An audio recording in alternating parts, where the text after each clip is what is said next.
Kenzo pun tak sengaja melihat Mutiara berada di sebuah angkot. Kenzo pun lantas mengejar Mutiara. Sementara itu Mutiara pun bertanya kepada sopir angkot itu, apakah sopir itu melihat ibunya. Sopir itu katakan kepada Mutiara tidak melihat penumpang yang ada di foto itu.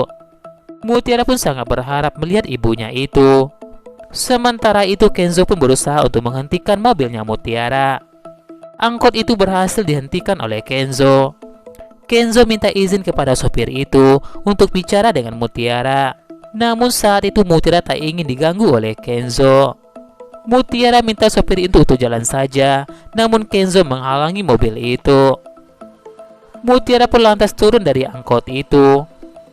Kenzo katakan kepada Mutiara, Kenzo perlihatkan kepada Mutiara hasil tes DNA yang asli. Jika Firman itu bukanlah ayah kandung Mutiara. Mutiara yang melihat sikap Kenzo. Mutiara pun merasa jika ucapan bapaknya benar, jika Kenzo bakal melakukan hal apapun untuk menghentikan Mutiara. Mutiara berpikir jika Kenzo tak ingin jika Mutiara berhenti menjadi asisten rumah tangganya. Mutiara minta cukup kepada Kenzo. Mutiara minta Kenzo untuk melepaskan dirinya. Kenzo pun meyakinkan Mutiara jika Firman itu adalah sindikat penculikan. Kenzo sangat takut jika Mutiara bakal jadi korban selanjutnya. Mutiara pun lantas sedih dan minta Kenzo untuk cukup melakukan itu. Kenzo katakan peduli kepada Mutiara, peduli dengan keselamatan Mutiara. Kenzo sudah jelaskan kepada Mutiara jika Firman itu bukanlah ayah kandung Mutiara. Kenzo minta Mutiara untuk percaya kepada dirinya. Mutiara tak percaya kepada Kenzo. Mutiara pun lantas tinggalkan Kenzo. Mutiara naik ojek meninggalkan Kenzo. Kenzo sudah berusaha untuk mengejar Mutiara. Kenzo pun kembali kehilangan Mutiara. Mutiara merasa jika Kenzo sudah baik hati kepadanya, tapi Mutiara tetap ingin tinggal bersama bapak kandungnya itu. Mutiara katakan seburuk apapun bapak kandungnya, Mutiara hanya ingin tinggal bersama dengan bapak kandungnya. Sementara itu Ivan pun bertanya kepada warga tentang Firman.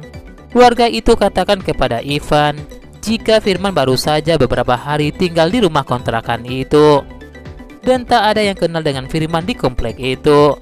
Sementara itu Aditya dan Aurel pun ikut mencari Mutiara bersama Yanto.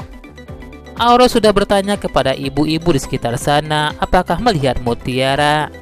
Sayangnya orang di sana tidak melihat Mutiara. Mereka pun lantas berbagi tugas untuk mencari Mutiara. Aurel pun merasa kaget melihat papanya jika papanya berhati lembut. Papanya mencari Mutiara seperti mencari anaknya sendiri. Sementara itu Mutiara pun berhasil menemukan ibu yang berada di fotonya itu. Saat itu Mutiara pun merasa yakin jika ibu itu adalah ibu kandung Mutiara. Ibu itu katakan kepada Mutiara jika dirinya bukanlah Revina tapi Devi. Ibu itu katakan kepada Mutiara jika dirinya tidak punya kembaran dan saudara ibu itu hanyalah laki-laki semua. Ibu itu akui kepada Mutiara jika di dompet itu adalah foto dirinya, tetapi ibu itu tidak tahu siapakah lelaki yang ada di foto itu. Mutiara berpikir saat itu jika lelaki itu adalah suami ibu itu. Ibu itu perkenalkan kepada Mutiara jika lelaki yang berada di sampingnya itu adalah suaminya. Mutiara pun jadi ingat dengan kata Kenzo jika Firman itu bukanlah bapak kandungnya Mutiara. Sementara itu Kenzo pun mengirim pesan kepada Kayla jika Kenzo bakal telat pergi ke kantor.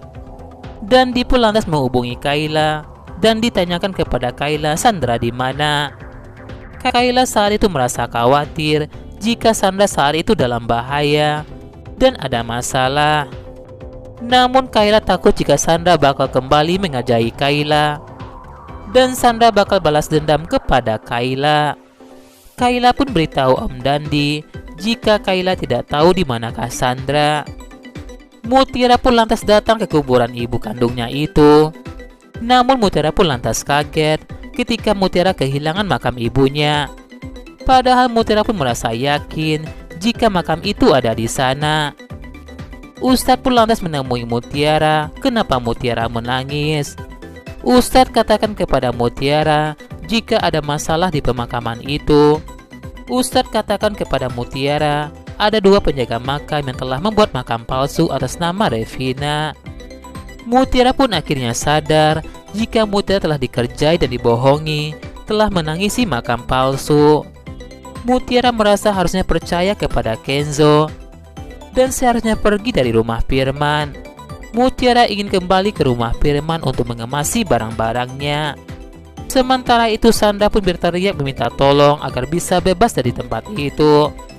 Wanita-wanita yang ada di samping Sandra meminta Sandra agar terima nasibnya untuk bekerja menjadi TKW di luar negeri.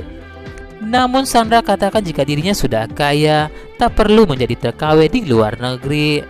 Sandra katakan kepada semuanya jika Sandra bakal pekerjakan mereka semua jika mereka membantu Sandra untuk keluar dari tempat itu. Wanita-wanita itu katakan kepada Sandra jika Sandra sedang stres, pura-pura menjadi orang kaya. Mutiara pun lantas mengemasi barang-barangnya. Mutiara pun lantas berpikir jika Firman ingin menjahati dirinya, Mutiara harus pergi sebelum Firman datang. Namun sayangnya saat itu Firman pun baru saja pulang dan melihat Mutiara. Firman pun lantas marah kepada Mutiara. Mutiara bertanya kepada Firman siapakah Firman sebenarnya. Firman jelaskan kepada Mutiara jika Firman adalah ayah kandung Mutiara. Mutiara pun lantas bongkar semua kejahatan Firman. Mutiara tanyakan kepada Firman dari manakah Firman tahu tentang orang tua Mutiara. Mutiara katakan kepada Firman jika Mutiara telah menangisi sebuah makam palsu. Mutiara pun baru sadar jika Firman sudah mengambil foto orang lain dan pura-pura menjadi ibu kandungnya Mutiara. Firman mencoba meyakinkan Mutiara dan mengatakan jika semua itu bohong. Firman pun lantas memaksa Mutiara untuk ikut dengan dirinya. Saat itu Mutiara tak mau ikut dengan Firman. Firman pun lantas mendorong Mutiara sampai Mutiara pun tak sadarkan diri. Firman pun merasa kesal kepada Mutiara jika Mutiara menyusahkan dirinya. Firman pun lantas membawa Mutiara. Firman katakan kepada tetangganya jika Mutiara anaknya sedang sakit, pingsan dan ingin dibawa ke rumah sakit. Padahal saat itu Firman telah membawa Mutiara ke lokasi gudang ilegal itu. Nanti malam Mutiara bakal dikirim ke pelabuhan bersama Sandra. Sandra pun lantas kaget melihat Mutiara ikut bersamanya di dalam gudang itu. Sandra pun lantas salahkan Firman kenapa Firman melakukan itu kepada dirinya. Firman katakan kepada Sandra jika Firman sama sombongnya dengan mamanya Kenzo. Firman katakan dapat uang lebih banyak lagi jika Sandra dan Mutiara dikirim ke luar negeri.